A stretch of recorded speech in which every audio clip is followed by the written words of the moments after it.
Everybody, in this video I'll be showing you the procedure on how can you fix error code 610. To fix the error code 610, you need to follow these steps. So first of all, what you want to do is open up a browser and then open a new tab. After which, click the three dot icon from the top right hand side corner of your screen and go to settings. When you go to settings, here you want to go to privacy and security. Underneath, you want to locate site settings. When you go to site settings, here you want to go ahead and locate or go ahead and scroll down and go to third-party cookies.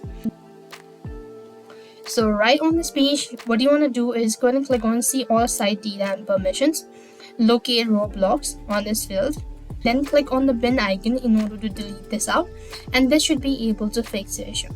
After which, what you also want to do is close this tab and come to the search bar right at the bottom. You simply want to go ahead and type in Roblox and click on the open button. So here, what you want to do is type in add or remove. So type in control panel and open this up, after which go to uninstall a program, locate Roblox, uninstall it, and reinstall the updated version. That's going to help you out to fix the issue. So that's it. I hope the video was helpful. Make sure to like, share, and subscribe. Thank you for watching. See you in the next video.